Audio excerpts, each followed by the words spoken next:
नमस्कार, मैं हूं डॉक्टर प्रकृति चतुर्वेदी। आओ हिंदी सीखें की अगली कड़ी के रूप में आज का हमारा पाठ है क्रिया।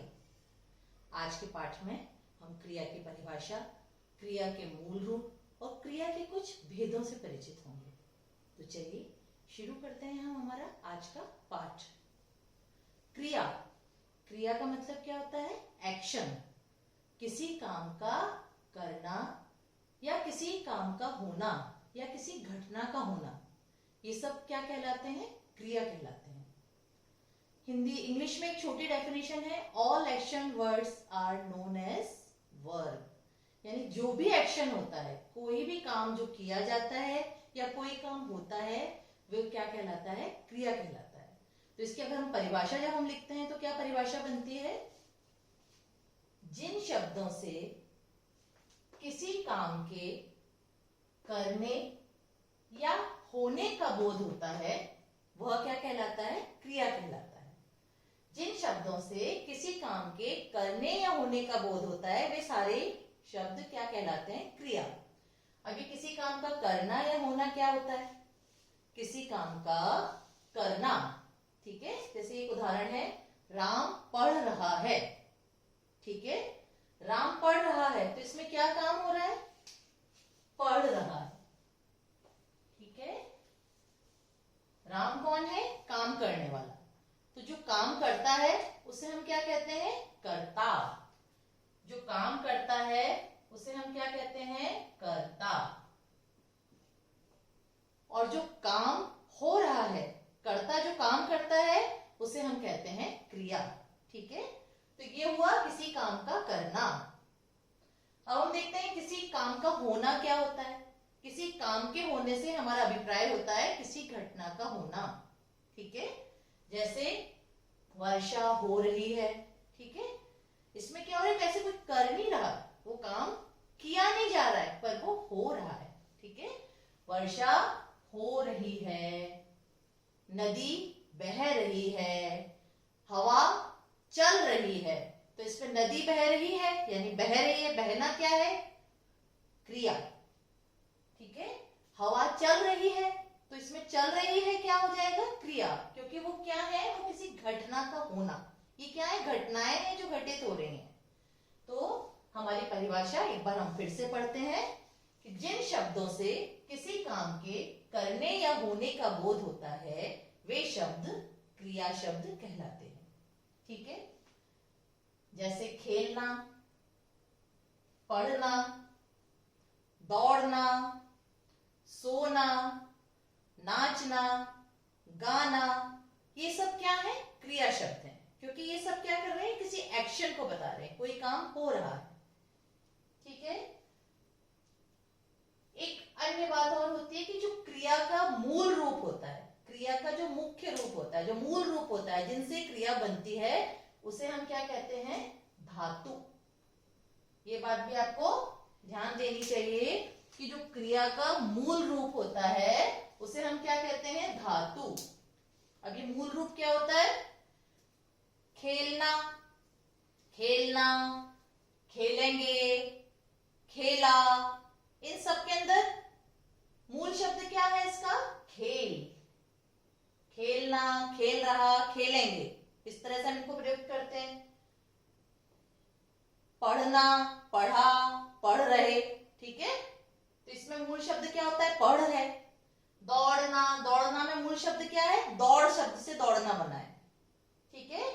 तो इसमें खेल, पढ़, दौड़, ये क्या है? मूल शब्द हैं जिनसे कि हमने क्रिया शब्द बनाए हैं। तो ये क्या कहलाते हैं? धातु शब्द कहलाते हैं। और धातु शब्द के अंत में ना प्रत्यय अगर हम लगा देते हैं, ठीक है, धातु शब्द जो क्रिया का जो मूल रूप होता है उसमें क्या प्लस कर देते हैं? ना प्रत्यय। जब हम ना प्रत्यय को जोड़ देते हैं तो क्या बन जाता है? क्रिया बन जाती है, ठीक है। जब हम धातु शब्दों में ना प्रत्यय जोड़ देते हैं तो वे शब्द क्या कहलाते हैं? वे क्रिया शब्द बन जाते हैं। जैसे मैंने आपको बताया, खेलना, पढ़ना, दौड़ना। पर एक और प्रमुख बात यह है कि जब हम वाक्य बनाते हैं तो अधिकतर ना उसके धातु शब्दों का प्रयोग होता है और ना ही क्रिया शब्दों का प्रयोग होता है ना। वाक्य के अकॉर्डिंग, वाक्य में जैसे जरूरत होती है उसके हिसाब से उसमें थोड़े से चेंज के साथ में उनका प्रयोग किया जाता है। जैसे राम पढ़ा, राम पढ़ेगा, ठीक है। तो ये पढ़ा, पढ़ेगा, ये सब क्या हुए, इसमें ना पढ़ना आया ना पढ़ाया। तो धातु शब्द मूल शब्द होते हैं, उसके में ना प्रत्यय जब हम लगा देते हैं तो वो क्रिया शब्द बन जाते हैं। पर अधिकतर ना धातु शब्द और ना क्रिया अपने मूल रूप में प्रयोग में की जाती है, उसमें आंशिक परिवर्तन के साथ में वाक्य में उसका प्रयोग किया जाता है। अब हम आगे बढ़ते हैं क्रिया के कुछ भेदों के बारे में। तो क्रिया को कई आधारों के आधार पर वर्गीकृत किया गया है। तो आज हम पढ़ेंगे क्रिया के भेद किस आधार पर, कर्म के आधार पे उसके वर्गीकरण के बारे में आज के पाठ में हम पढ़ेंगे, ठीक है। आज के पाठ में हम क्रिया का वर्गीकरण पढ़ेंगे किस आधार पर, कर्म के आधार पर, ठीक है। तो क्रिया के भेद, कर्म के आधार पर क्रिया को दो भागों में वर्गीकृत किया गया है, अकर्मक और सकर्मक, ठीक है। अकर्मक और सकर्मक। अब हम इन दोनों भेदों को अलग अलग ना पढ़ के एक साथ पढ़ेंगे ताकि आप इनके अंतर को अच्छी तरह से समझ सकें। जैसे कि मैंने आपको पहले भी बताया है कि हिंदी में अ जहां आता है उसके बिना क्या होता है, बिना, विदाउट, रहित। और स जिसके साथ में आता है उसका मतलब क्या हो जाता है, सहित। इसका मतलब होता है रहित और ये हो जाता है सहित, विदाउट एंड विद, ओके। तो अकर्मक यानी जिसमें कर्म नहीं होता, कर्म रहित। इसके विपरीत सकर्मक में क्या होता है, कर्म सहित, यानी जिसमें कर्म होता है, ठीक है। अब कर्म होगा तो इसमें क्रिया का फल कर्ता पर पड़ेगा, कर्म नहीं है, सॉरी, इसमें क्या है, कर्म है ही नहीं, तो इसमें क्रिया का फल किस पे पड़ेगा, सीधे कर्ता पर पड़ेगा। और इसमें कर्म रहता है तो इसमें क्रिया का फल किस पे पड़ता है, कर्म पर पड़ता है, ठीक है। अब प्रश्न ये है कि कर्म क्या होता है, ठीक है। कर्म क्या होता है, यह प्रश्न है कि कर्म किसे कहते हैं। क्रिया का फल मैंने आपको बताया कि कर्म पर पड़ता है, पर अब ये बात है कि कर्म क्या होता है, कर्म हम किसे कहते हैं, ठीक है। तो ये जानने के लिए हम देखेंगे कि कर्म में क्या होता है, वाक्य में कर्ता क्या होता है। तो मैंने आपको बताया दो चीजें वाक्य में होनी जरूरी है। एक तो क्या होता है, कर्ता। कर्ता कौन होता है, जो काम करता है, जो काम करता है उसे हम क्या कहते हैं, कर्ता। और क्या काम करता है, वो होता है क्रिया, ठीक है। तो वाक्य में कर्ता के अतिरिक्त वे संज्ञा शब्द जिस पर क्रिया का फल पड़ता है वो क्या कहलाते हैं, कर्म कहलाते हैं, ठीक है। वाक्य में कर्ता के अतिरिक्त वे संज्ञा शब्द जिन पर क्रिया का फल पड़ता है वे क्या कहलाते हैं, कर्म कहलाते हैं, ठीक है। इसको हम एक उदाहरण की सहायता से समझने का प्रयास करते हैं। अकर्मक क्रिया का एक उदाहरण हम लेते हैं, राम लिख रहा है। एक सामान्य सा हम वाक्य लेते हैं कि राम लिख रहा है, ठीक है, राम लिख रहा है। तो इसमें राम क्या है, कर्ता, और लिख रहा है क्या है, क्रिया। तो इसमें क्या है, राम कर्ता, राम लिख रहा है। तो कर्ता लिख रहा है तो ये लिखने का प्रभाव सीधे किस पे पड़ रहा है, कर्ता पे पड़ रहा है। तो ये क्रिया क्या हो जाएगी, अकर्मक क्रिया, क्योंकि यहाँ पे केवल क्रिया है और कर्ता है, अन्य कोई चीज है ही नहीं। तो सीधे क्रिया का प्रभाव किस पे पड़ रहा है, कर्ता पे पड़ रहा है। अगर हम यही वाक्य इस तरह से लिखते हैं कि राम पत्र लिख रहा है, राम पत्र लिख रहा है, ओके। तो यहाँ पे राम, फिर से राम क्या है, कर्ता, लिख रहा है क्या है, क्रिया, लिख रहा है क्या है, क्रिया। पर इस लिखने का प्रभाव किस पे पड़ रहा है, पत्र पे पड़ रहा है। तो यहाँ पे पत्र क्या है, कर्म, ठीक है, पत्र क्या है, कर्म। तो अब वाक्य में कर्म नहीं, ये जानने के लिए एक बहुत सरल सी ट्रिक रहती है कि आप वाक्य में क्या और किसको लगा के प्रश्न करें। क्या लगाएं और किसको लगा के प्रश्न करें। तो क्या और किसको लगा के जब हम प्रश्न करते हैं तो हमें उसका जो उत्तर मिलता है वो क्या कहलाता है? वो क्या कहलाता है? कर्म। क्या और किसको लगा के हमको जो उत्तर मिलता है, वाक्य में क्या और किसको लगा के हमें जो उत्तर मिलता है वो क्या कहलाता है? कर्म। वही हमें क्या है, उसका जो उत्तर है वही हमारा कर्म।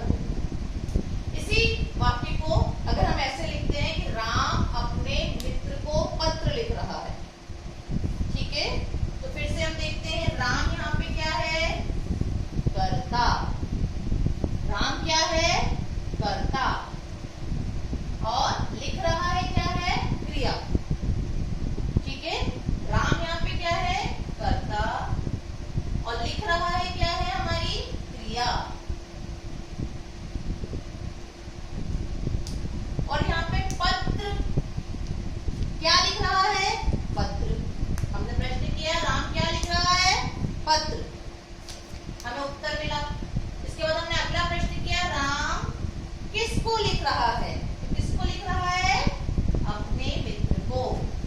तो इस वाक्य में हमें क्या है? एक की जगह हमारे पास में कितने कर्म हमें मिल रहे हैं? हमें 2 कर्म मिल रहे हैं। यहाँ हमें इस वाक्य में प्रश्न करने पे हमें क्या और किसको दोनों का उत्तर मिल रहा है। तो यहाँ पे इस वाक्य में एक कर्म के स्थान पे कितने कर्म है? 2 कर्म। ऊपर वाला जो वाक्य था राम पत्र लिख रहा है, इसमें क्या था? हमारा एक ही कर्म। ठीक है, हमें एक कर्म। और यहाँ पे क्या है? 2 कर्म। तो कर्म की संख्या के आधार पर सकर्मक क्रियाओं को भी 2 भागों में बांटा गया है, एक कर्मक और द्विकर्मक। अगर वाक्य में एक कर्म है, ठीक है, अगर वाक्य में एक कर्म की उपस्थिति है तो वो क्रिया क्या कहलाती है? एक कर्म। और अगर वाक्य में 2 क्रिया, अगर वाक्य में एक कर्म की उपस्थिति होती है तो वो क्या कहलाता है? एक कर्म। और वाक्य में अगर 2 कर्मों की उपस्थिति होती है तो वो वाक्य क्या कहलाता है? द्विकर्म। ठीक है, तो अब आप एक बार फिर से समझने का प्रयास करिए। इसीलिए मैंने आपको एक ही उदाहरण से समझाया है कि राम लिख रहा है। फिर से आते हैं हम, इस राम लिख रहा के अंदर क्या है? केवल कर्ता और क्रिया उपस्थित है, यहाँ कर्म है ही नहीं। तो क्योंकि यहाँ कर्म नहीं है इसलिए ये वाक्य क्या कहलाएगा? अकर्म।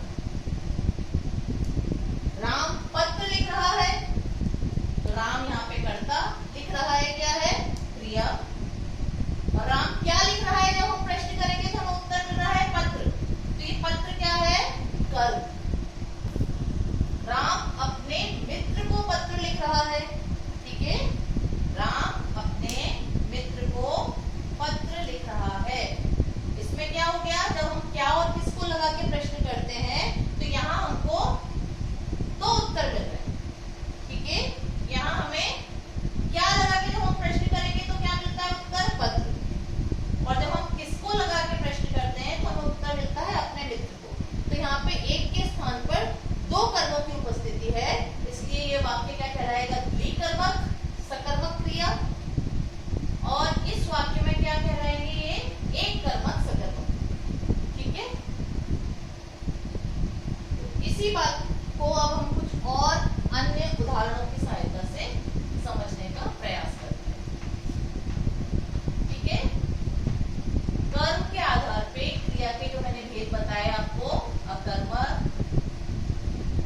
सकर्मक, एक कर्मक और द्विकर्मक, इनको हम कुछ और उदाहरण और लेते हैं और उन उदाहरणों की सहायता से एक बार और अच्छी तरह से समझने का प्रयास करते हैं। ठीक है, जैसे कोयल गाती है, कोयल गाती है, ठीक है। तो यहाँ पे जो कोयल है वो क्या है? कोयल क्या है? कर्ता। और गाती है क्या है? क्रिया। तो यहाँ केवल कर्ता और क्रिया की उपस्थिति है, इसके अतिरिक्त कुछ नहीं है, यानी यहाँ पे कर्म नहीं है। तो यह वाक्य किस श्रेणी में आएगा? अकर्मक। ठीक है। अमर ने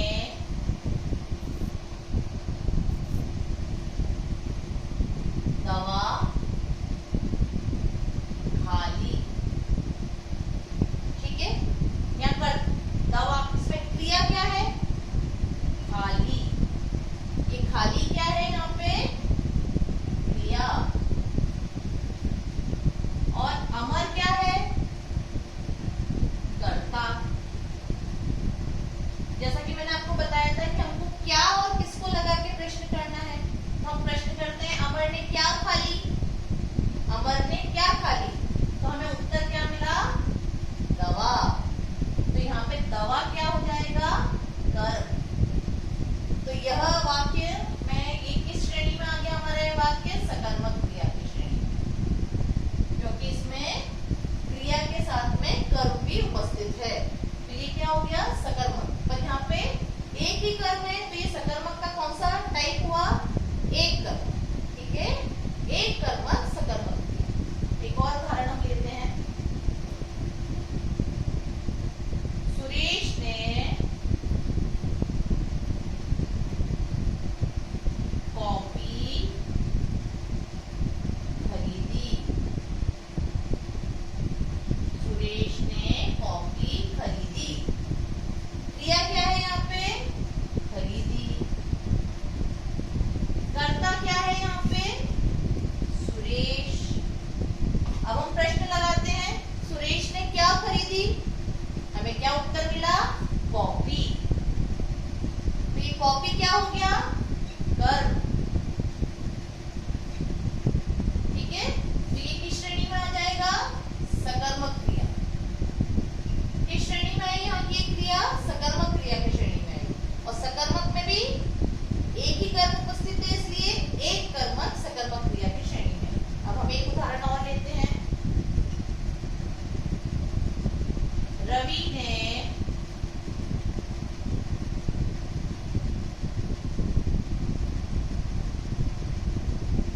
पिताजी को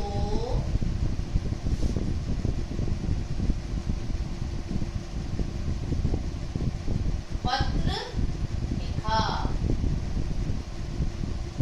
रवि ने पिताजी को पत्र लिखा।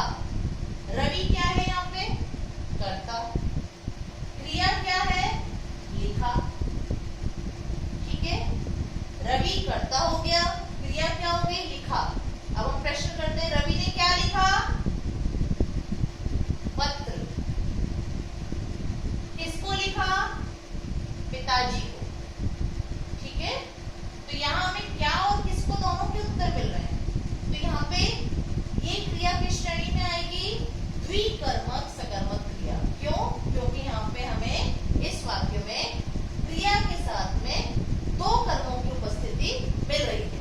इस वाक्य में क्रिया के साथ में दो कर्मों की उपस्थिति है, इसलिए यह वाक्य क्या होगा? द्विकर्मक सकर्मक संज्ञा की श्रेणी में आएगा। ठीक है। एक और वाक्य हम देखते हैं।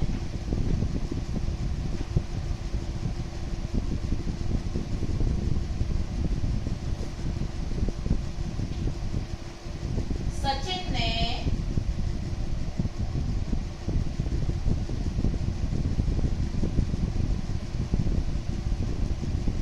सूरज को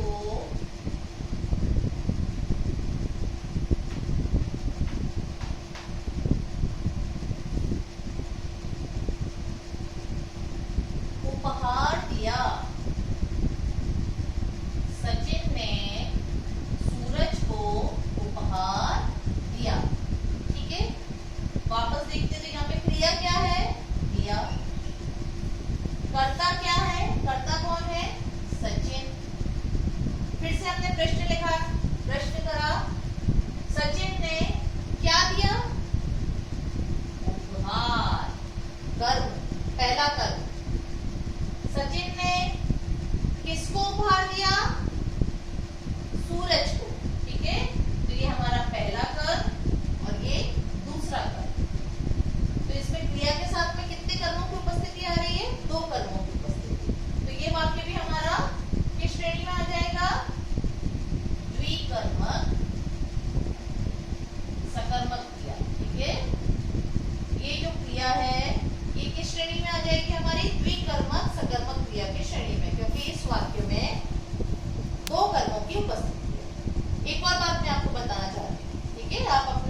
निर्जीव।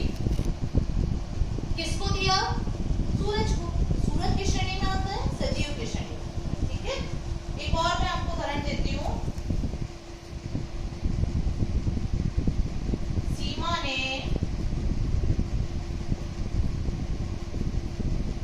सौम्या का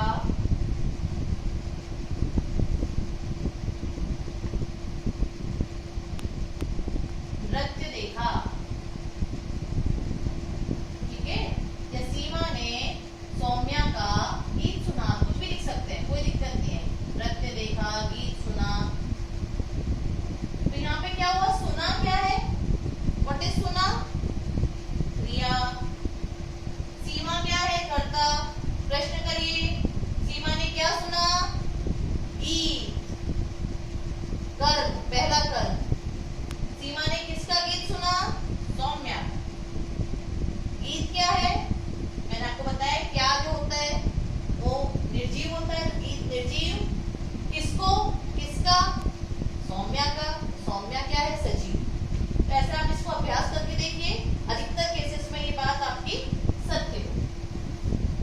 तो मुझे ऐसा लगता है कि इन उदाहरणों के साथ में अब आपको अच्छी तरह समझ में आया होगा कि कैसे हम अकर्मक और सकर्मक क्रियाओं के बीच का जो अंतर है उसको दृष्टिगत रखते हुए कैसे पहचान कर सकते हैं कि वो क्रिया अकर्मक है या सकर्मक। एक और चीज मैं आपको बताना चाहती हूँ कि हिंदी में अकर्मक से सकर्मक क्रिया भी बनाई जा सकती है। कुछ शब्द जो अकर्मक रहते हैं उनसे अकर्मक क्रिया शब्दों से सकर्मक क्रिया शब्द भी बनाए जा सकते हैं।